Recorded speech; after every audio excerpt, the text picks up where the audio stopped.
So we're just getting some breaking news about an hour or two ago.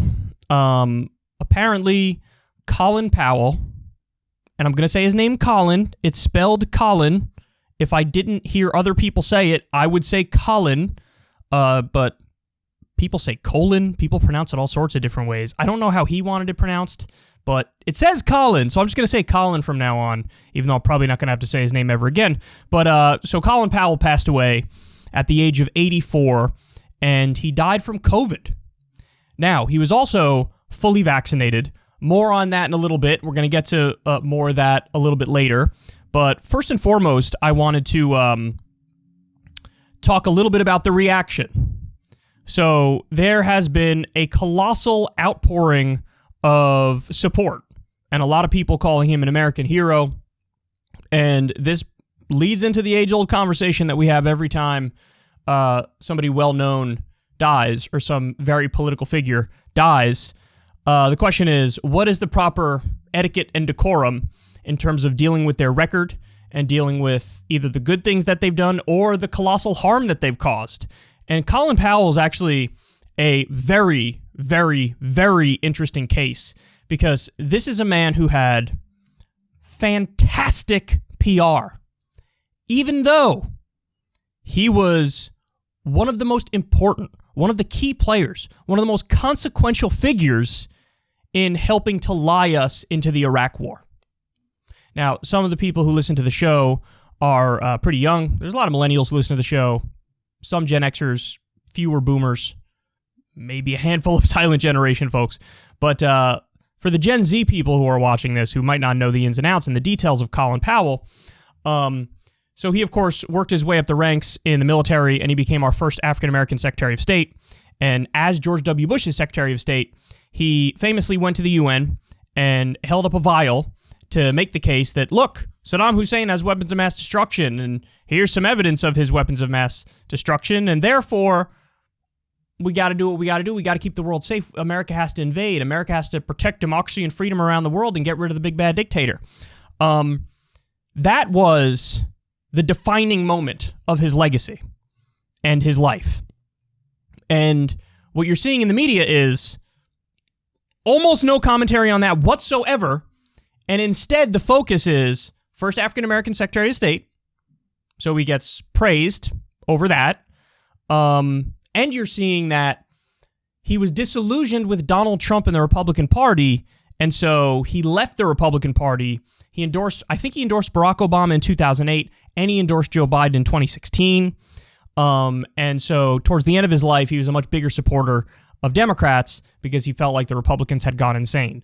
Now, it is true the Republicans had gone insane. But what's also true is he was a part of that because he helped lie us into an illegal and offensive war against a country that didn't attack us. Now, he did it with all of the civility and decorum in the world. He did it with all the grace you can imagine.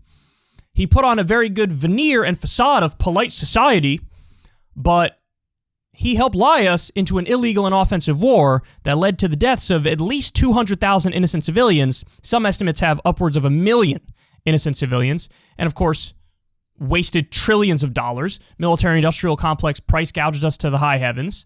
And not only do we have nothing to show for it, there were countless war crimes. So one can definitely make the case. This is a war criminal. This is a war criminal with fantastic PR who's beloved in U.S. media, sort of like John McCain.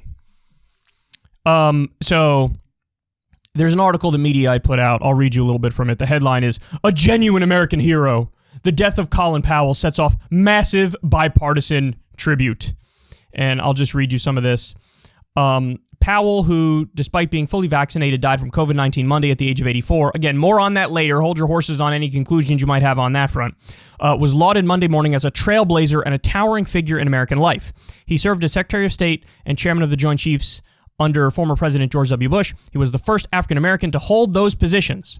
In a statement, the former president honored Powell, who he lauded as a family man and a friend. So George W. Bush released a statement. We don't need to go through the statement, but of course, I'm deeply saddened by the death. Great public servant. so on and so forth. Until recently, Powell was a member of the Republican Party. He was a vocal critic of Donald Trump and spoke at the 2020 DNC on behalf of Biden. Following the January 6th riot, he said, "I can no longer call myself a Republican." Funny that it took that long. You know, a lot of people should have said, "I will no longer call myself a Republican," when they lied us into an illegal and offensive war, but I repeat myself. So congressional Republicans and Democrats and other public servants came together Monday morning to mourn the loss of the former Secretary of State, Representative Elise Stefanik. I am saddened to hear, I think she's a Republican, I'm saddened to hear that 4-star General Colin Powell, former U.S. Secretary of State and Chairman of the Joint Chiefs, has passed away. America has lost a true leader and an American patriot, but we will always remember his service to the United States of America. Representative Vern Buchanan. By the way, I don't know more than half of the people in Congress. Vern Buchanan, that sounds like a fake person. Saddened to hear of the passing of General Colin Powell, former U.S. Secretary of State and Chairman of the Joint Chiefs of Staff, an incredible statesman, an American hero. And then it goes on. Mark Warner, he's a Democrat in the Senate. Who else do we have here? Adriano Espaillat. Don't know who that is. Definitely in the House of Representatives. David Cicilline. I don't know if he's a Democrat or Republican, but you get the gist. You have Democrats and Republicans who are elites, who are in the halls of power, who are heaping praise on this man. Now, I must say, I saw the news of his passing, and my initial reaction was not, hey, you know what, I'm going to cover this.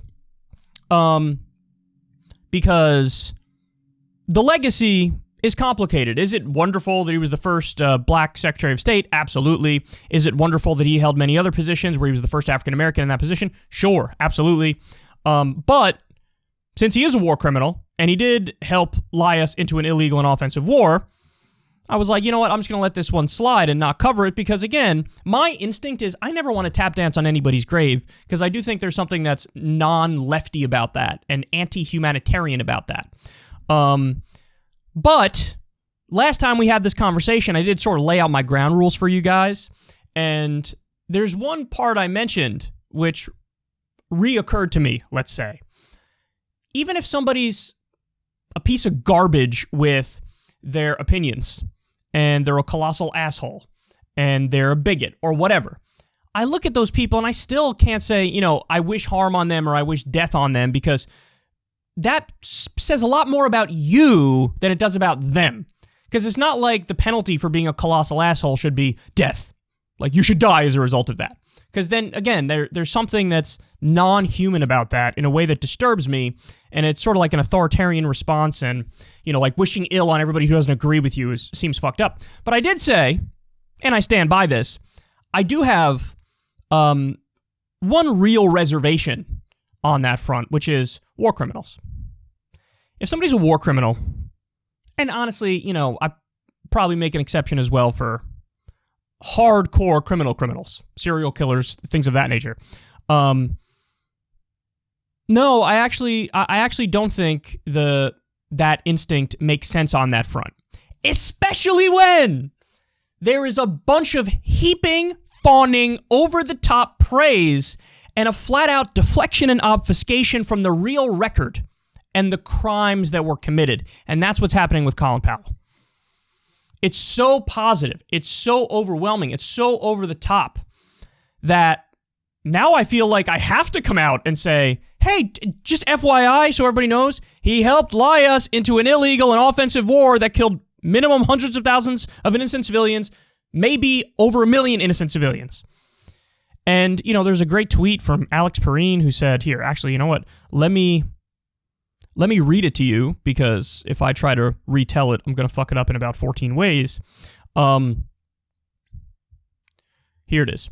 So Owen Higgins said, Colin Powell is going to be remembered today as a statesman, but he should be remembered for using his gravitas to sell a war he knew was a lie. And then Alex Perrine says, an exemplary figure of this age in that he convinced himself that remaining in his position of power despite his private misgivings was more honorable than airing those misgivings, which he'd do years after it mattered. So in other words, way after he sold the war, he was like, yeah, maybe I shouldn't have done that. But he convinced himself the right thing to do is to keep my position of power and do what the bosses tell me, and the bosses tell me, go sell this war. And so I'm going to go sell this war. And so I do feel compelled to repeat the fact that he's a war criminal, specifically because in mainstream media, you're not going to hear about this perspective. The elites are going to cover up the crimes because a lot of the other elites are also guilty of crimes, and they want the fawning praise when they pass away. Well, no. This is the whole point of alternative media and independent media, new media. We're here to correct the record and give you guys the facts, and you make up your own goddamn mind. Now, again, my instinct is I don't tap dance on anybody's grave. I think that there's something gross about that. But do I begrudge anybody who it sort of has that reaction when it's a war criminal? I can't begrudge you that. Imagine you're, a mother and you lost your son in Iraq, and you see this fawning praise for this guy who helped lie us into that war where your son was killed. How's she going to react? How's she going to feel? And to whitewash that record and pretend like, no, this guy was just a hero. Come on. It's incredibly misleading and it's messed up. Now, I told you guys I'd come back to the fact that he was fully vaccinated and he died of COVID-19. Here is what you guys absolutely, positively need to understand. I understand that the anti-vax crowd is going to be all over this, and they're going to use this as what they think is evidence for their worldview, which is, well, of course, the vaccine does nothing. Colin Powell was fully vaccinated, and he died. Colin Powell was suffering from multiple myeloma. It's a blood cancer that directly harms the body's ability to fight infections.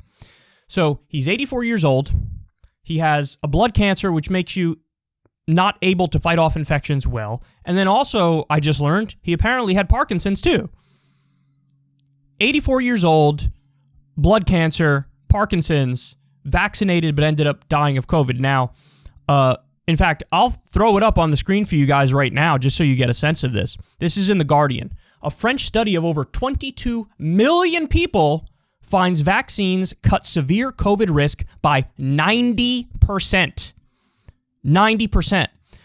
In fact, let me show you another chart here. This is in Science News, and this shows just how well the vaccines are actually doing their jobs. You can see here, so rate per 100,000 in the population, this is hospitalizations for COVID-19. Look at the line for fully vaccinated people and look at the line for unvaccinated people. So in other words, well over 90% of the time, the people who get severe COVID, the people who are hospitalized for COVID, and the people who die of COVID are unvaccinated. Now, I just told you, though, it's 90%. Vaccines cut severe COVID risk by 90%. You know what that means? There's a small percentage, a very small percentage, where it's still not enough, and you can still get COVID and die. But usually in those instances, it's people who are very elderly or people who have some other factor which might make them unable to fight off the virus. And that's exactly what we had with Colin Powell. 84 years old, blood cancer, Parkinson's, and it wasn't enough. Now, does that mean that vaccines don't work? No, because again, you have to look at the data and you have to prioritize that over anecdotes. And unfortunately, in our primitive monkey brains, people really grasp and hold on to anecdotes, and they don't really look at the macro picture. They're obsessed with the micro picture, especially when it comes from a source that they personally trust. If it's a friend or a family member says, I know a guy who X, Y, or Z happened, like Nicki Minaj with his cousin's friend in the swollen ball sack. For whatever reason, our primitive brains grasp onto those things and hold on to those things and think that disproves the efficacy of the vaccines. When you look at the overall data and you look at the macro picture, it's crystal clear that the vaccines are, wildly successful and work very well. This just happens to be an instance where between being 84 years old, the blood cancer, and the Parkinson's, it wasn't enough. So there you have it. That's the breakdown of Colin Powell and his death. Unfortunately, I don't feel like I'm saying anything that's, particularly controversial here, but you're not going to hear this perspective in many other places, and that's a very sad thing.